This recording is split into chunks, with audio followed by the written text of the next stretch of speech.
ଆସରେ କିଏ ଖାଇବ ଭାକୁର ମାଛର ଝୋଳ ତରକାରୀ। ବଣିପୁର ଜଙ୍ଗଲରେ ଗୋଟିଏ ମିଡିଲ କ୍ଲାସ ଚଢ଼େଇ ପରିବାର ରହୁଥିଲେ। ପରିବାର କହିଲେ ସ୍ୱାମୀ ସ୍ତ୍ରୀ ଏବଂ ତାଙ୍କର ପୁଅ ଝିଅ। ସେମାନଙ୍କର ଶ୍ରଦ୍ଧାରେ ନାମ ରଖିଥିଲେ ଆଶିଷ ଆଉ ଟୁନି। ଭାଇ ତୁ ଜାଣିଛୁ ନା ଗୋଟେ କଥା, ବାପା କହୁଥିଲେ ଦୀପୁ ମାମୁଁ ସାଙ୍ଗରେ ତତେ ସୁରଟ ପଠେଇଦେବେ। ମୁଁ କାହିଁକି ଯିବି ବେ? ମୋର ବୟସ କେତେ ହେଲା କି? ମତେ କାହିଁକି କହୁଛୁ, ଯାଉନୁ ବାପାଙ୍କୁ ପଚାରିବୁ। ଜାଣିଛୁ ଭାଇ, ତୁ ସୁରଟ ପଳେଇଲେ ମୋ ମନ ବହୁତ ଗୁଡେ ହେବ। ତୋ କଥା ଭାରି ମନେ ପଡ଼ିବ। ମୁଁ ତତେ ବହୁତ ଭଲ ପାଏ।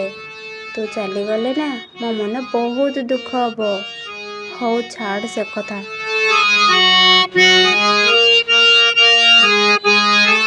ଏ ଭଉଣୀ ତ ଭାଇ କି ତୁ ଏତେ ଭଲ ପାଉ? ଭାଇ କାଲି ତମେ ସୁରଟ ପଳେଇବ। ତମେ କ'ଣ ଖାଇବ କୁହ, ମୁଁ ତୁମ ପାଇଁ କରିଦେବି। ବେ ଟୁନି, ଆଜି କ'ଣ କି ବେ? ଆଜି ତ ଭାଇ କି କ'ଣ ଖାଇବୁ ବୋଲି ପଚାରୁଛୁ? ତୋର କ'ଣ ହେଇଛି କି ବେ?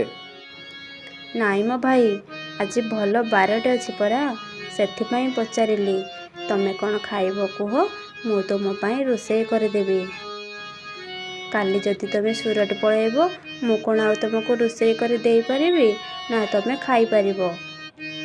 ଏ ଭଉଣୀ ଯଦି କହୁଛୁ ମୋ ପାଇଁ ଟିକେ ଭାକୁର ମାଛର ବେସର ବନେଇଦେବୁ।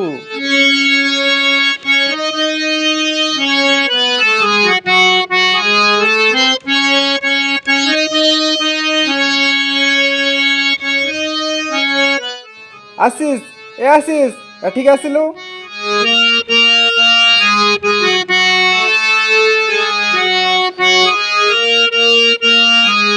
ଆଜ୍ଞା ବାପା, କୁହ କ'ଣ ପାଇଁ ଡାକୁଥିଲ? ବାପରେ, ତୋର ଯେତିକି ପ୍ୟାଣ୍ଟ ସାର୍ଟ ଅଛି ଯାଇ ଟ୍ରଲି ବ୍ୟାଗରେ ପୂରେଇ ଦେ। ତୁ କାଲି ଦୀପୁ ମାମୁଁ ସାଙ୍ଗରେ ସୁରଟ ଯିବୁ। ନାଇଁ ବାପା, ମୁଁ ସୁରଟ ଯିବିନି।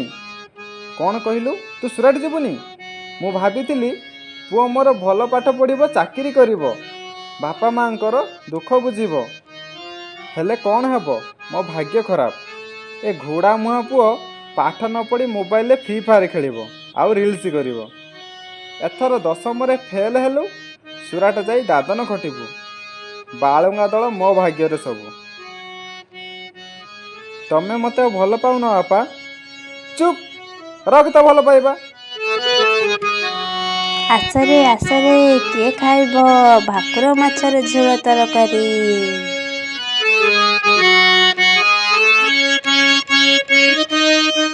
ଭାଇ ଆସୁନ ଖାଇବୁ, ମାଛ ଝୋଳ ଥଣ୍ଡା ହେଇଗଲାଣି ପରା।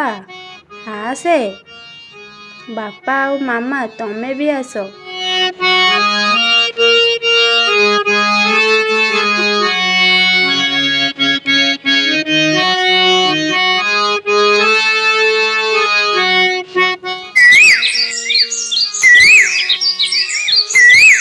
ସକାଳ ହେଲା, ଆଶିଷ ସୁରାଟ ଯିବ, ଟ୍ରଲି ବ୍ୟାଗ୍ ଧରି ବାହାରିଲା।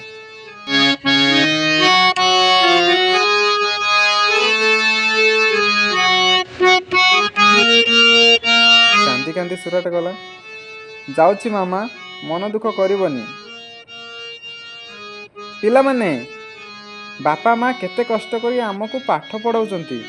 ଆମେ ଯଦି ପାଠ ନ ପଢ଼ିବା, ମୋବାଇଲରେ ଫ୍ରି ଫାୟାର ଖେଳିବା ଆଉ ବୁଲିବା ଆଉ ରିଲ୍ସ କରିବା ଆଉ ପରୀକ୍ଷାରେ ଫେଲ୍ ହେବା,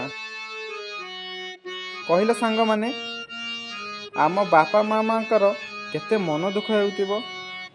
ସେଥିପାଇଁ କହୁଛି, ମନ ଦେଇ ପାଠ ପଢ଼ିବା, ବଡ଼ ମଣିଷ ହେବା ଆଉ ବାପା ମାମାଙ୍କର ନାମ ରଖିବା। ଜୟ ଜଗନ୍ନାଥ ସାଙ୍ଗମାନେ, ଦେଖା ହେବା ଆଉ ଏକ ସୁନ୍ଦର ଭିଡ଼ିଓରେ। ବାଏ।